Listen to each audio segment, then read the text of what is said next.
Olá, seja muito bem-vindo e bem-vinda. Chega essa época do ano e a história se repete, não é? O famoso projeto verão. Mas e se dessa vez a gente deixasse de lado as dietas malucas e as promessas que nunca se cumprem para pensar numa abordagem que, de fato, funciona e dura? É exatamente isso que vamos fazer hoje: construir um plano realista. Juntos, vamos lá!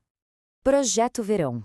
Só de ouvir essas duas palavras já bate um misto de sentimentos, né? De um lado, aquela pontinha de esperança de que agora vai. Mas do outro lado vem quase um pânico, uma lembrança de todas as outras tentativas que acabaram, bom, em frustração. É exatamente esse ciclo vicioso que a gente vai quebrar hoje. Para começar, a gente precisa entender onde está o problema. E a verdade é que o projeto verão tradicional, do jeito que a gente conhece, já nasce com um defeito de fábrica. Ele é todo pensado para um esforço gigante, mas de curto prazo, com data para acabar. E é por isso mesmo que, na maioria das vezes, ele não funciona. E aqui está o ponto principal. A culpa não é de quem tenta, de verdade. O problema está no método em si. Essa promessa de um resultado incrível para ontem nos coloca num caminho que é simplesmente impossível de sustentar. A ideia aqui é a gente mudar a abordagem e não ficar se culpando pelo fracasso de um sistema que já foi feito para falhar.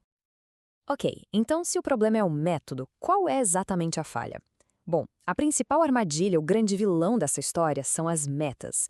Mais especificamente, aquelas metas completamente fora da realidade que a gente cria sob a pressão do tempo. Agora, olha que interessante como esses pontos resumem os erros clássicos. A gente define uma meta absurda, tipo perder 10 quilos em um mês, aí começa a busca por uma solução mágica, uma dieta milagrosa, começa a treinar até a exaustão, sem preparo nenhum, e o foco fica todo ali, no número que aparece na balança. O resultado disso, a gente já conhece. Frustração, o risco de se machucar e um esgotamento tão grande que a vontade de desistir de tudo. E esse quadro aqui ilustra perfeitamente a virada de chave que a gente precisa ter. É sair das metas radicais e ir para os pequenos passos. É parar de pensar num prazo curtinho e passar a enxergar isso como um processo contínuo. E, o mais importante de tudo, tirar o foco do resultado final e colocar toda a nossa energia na consistência. É uma mudança completa de mentalidade. E isso nos leva direto ao verdadeiro segredo.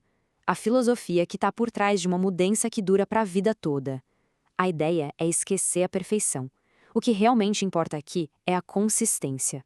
Essa citação é muito poderosa, sabe? Não se trata de fazer o treino perfeito ou a dieta perfeita todos os santos dias. Se trata de continuar, de dar pequenos passos um depois do outro, dia após dia. É aí que a verdadeira mágica acontece. São esses pequenos esforços feitos de forma contínua que constroem resultados gigantescos com o tempo.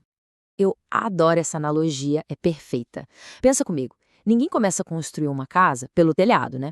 A gente constrói primeiro uma base forte, sólida, tijolo por tijolo.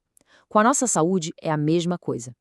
Cada treino, cada escolha saudável é um tijolinho que a gente coloca na nossa fundação. É um processo de construção e não uma corrida desesperada contra o relógio. Certo. Agora que a gente já entendeu a filosofia por trás, vamos para a parte prática. Como a gente transforma essa ideia toda num plano de ação de verdade? Vamos ver como se cria um cronograma que se encaixa na vida real. E tudo começa com uma boa dose de honestidade. Antes de montar qualquer plano, o primeiro passo é olhar para a própria rotina. E ser realista. Quanto tempo realmente está disponível? Em quais horários? Onde se prefere treinar? Sem ter essa clareza, qualquer plano já nasce meio que fadado ao fracasso.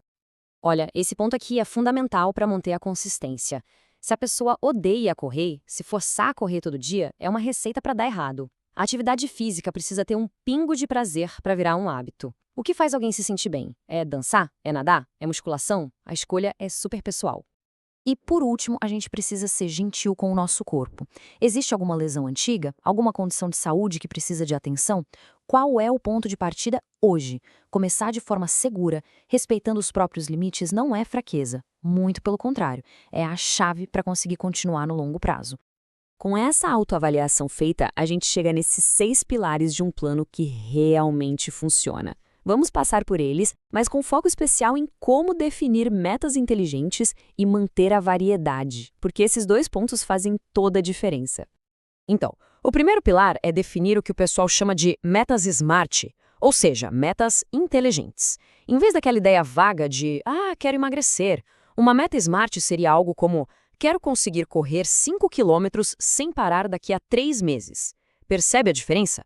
É específica, dá para medir, é atingível, é relevante e tem um prazo definido. Isso dá uma clareza, uma direção. E aqui a gente vê como a variedade entra em campo. Misturar treinos de força, com cardio, com flexibilidade, isso não só deixa tudo mais interessante, como também trabalha o corpo de um jeito mais completo e evita o tal do platô, sabe? Aquele momento em que parece que a gente não evolui mais. E repare no descanso ativo no fim de semana, que é tão importante quanto o treino. Ok, montar o plano é uma parte do desafio. A outra, e talvez a mais difícil, é manter a chama da motivação acesa, principalmente naqueles dias em que a vontade some. O material que a gente analisou traz umas estratégias ótimas para isso. Comemore cada pequena vitória, tipo, conseguir correr um minutinho a mais. Chame um amigo para treinar junto. Se dê uma recompensa saudável quando atingir uma meta. E o mais importante, se um dia falhar, não jogue tudo para o alto. Apenas recomece no dia seguinte. Isso é consistência. E é fundamental a gente lembrar que o exercício não faz milagre sozinho. Para uma transformação ser real e duradoura, a abordagem tem que ser completa. Uma boa nutrição, se hidratar direitinho e, claro, cuidar da saúde mental são peças-chave que sustentam o processo todo. E assim, a gente chega na grande virada de chave. O objetivo final aqui não é só concluir um projeto, mas sim consolidar um hábito, algo que vai fazer parte da vida para sempre. A ideia é que, quando o verão chegar, o sentimento não seja de alívio por ter sobrevivido ao projeto, e sim um sentimento de prazer, de curtir uma nova versão de si, com mais energia, mais saúde. O projeto verão se transforma, na verdade, num projeto de vida. E para fechar, fica essa reflexão final. Talvez o foco nunca devesse ter sido sobre ter um corpo para uma estação do ano. Talvez a verdadeira meta, a mais poderosa e transformadora de todas, seja construir uma vida inteira de bem-estar. E esse, sim, é um projeto que vale a pena começar em qualquer dia do ano.